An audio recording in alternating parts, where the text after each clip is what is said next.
Ndray bava kosa makasika ny fiara-miasan'ny firenena malagasy sy ny firenena vahiny no tanterahana androany fifanakaloza-kevitra ny arahan'ny fitondrana malagasy ny vondrona Européenne. Teny Avilo moa no natanterahana izany ka ho arahantsika avy hatrany ny sary. Fotoana manandanja ny fiara-miasa eo Madagasikara sy ny vondrona Européenne ny androany. Fanakaloza-kevitra politika voalohany taorian'ny krizy 10 taona.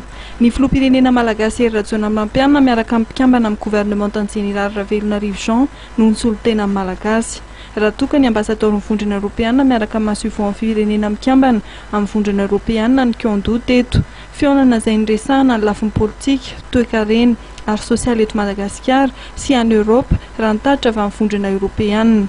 Noresahana teto ihany koa ny momba ny zon'olombelona, lafiny fampiasam-bola, fanomanana ny fandaran'asa ao anatin'ny fed andian'ny faraika amby folo. Noresahana ihany koa ny momba ny angovo, ny foto-drafitr'asa ary ny tontolo iainana, ao anatin'izany ny fanondranana ny harena ara-boajanahary. Toy izao ny kabarin'ny filoham-pirenena azo nandritra lanonam-panokafana ny dinika ny rana tamin'ny vondrona Européenne. Après 5 longues années de crise et 50 années de pauvreté, accompagné de cataclysmes naturels à répétition auxquels notre pays fait face.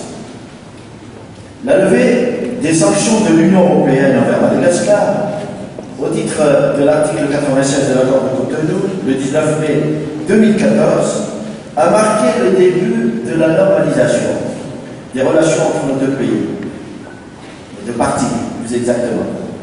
Elle a permis la visite à Madagascar au mois de juin 2014 du commissaire européen Chris Piebalgs et le démarrage du processus de programmation du 11e FED.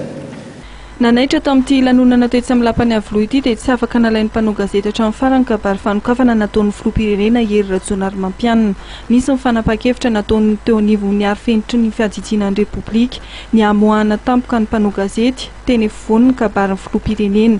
Fanapa-kevitra izay tsy mifanaraka amin'ny fandaharam-potoana napetraka teny am-boalohany, toe-javatra izay tsy mahazatra ary nitarika tsy fahazoana vaovao feno teny amin'ny lapan'ny Avilo.